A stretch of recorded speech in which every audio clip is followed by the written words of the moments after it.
جب تمہارے پروردگار نے موسیٰ کو پکارا کہ ظالم لوگوں کے پاس جاؤ، یعنی قوم فرعون کے پاس، کیا وہ ڈرتے نہیں؟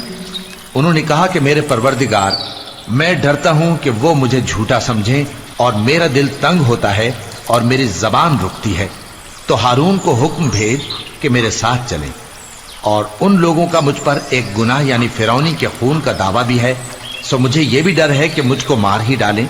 فرمایا ہرگز نہیں، پس تم دونوں ہماری نشانیاں لے کر جاؤ، ہم تمہارے ساتھ سننے والے ہیں۔ سو دونوں فرعون کے پاس جاؤ اور کہو کہ ہم تمام جہانوں کے مالک کے بھیجے ہوئے ہیں، اور اس لیے آئے ہیں کہ آپ بنی اسرائیل کو ہمارے ساتھ جانے کی اجازت دیں۔ فرعون نے موسیٰ سے کہا، کیا ہم نے تم کو جبکہ تم بچے تھے پرورش نہیں کیا تھا، اور تم نے برسوں ہمارے ہاں عمر بسر نہیں کی؟ اور تم نے ایک اور کام کیا تھا جو کیا، تم ناشکرے معلوم ہوتے ہو۔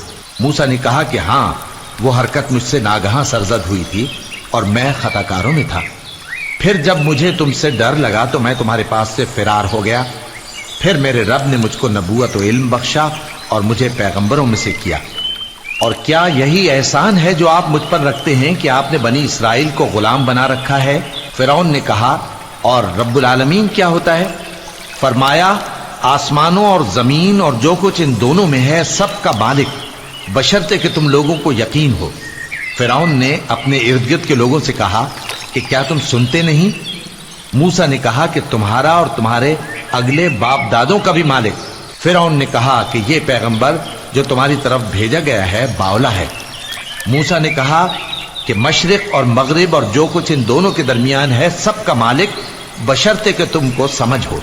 فرعون نے کہا کہ اگر تم نے میرے سوا کسی اور کو معبود بنایا تو میں تمہیں قید کر دوں گا۔ موسیٰ نے کہا، خواہ میں آپ کے پاس روشن چیز لاؤں یعنی معجزہ؟ فرعون نے کہا، اگر سچے ہو تو اسے لاؤ، دکھاؤ۔ پس انہوں نے اپنی لاٹھی ڈال دی تو وہ اسی وقت صاف اژدہا بن گئی، اور اپنا ہاتھ جو نکالا تو اسی دم دیکھنے والوں کے لیے سفید براق نظر آنے لگا۔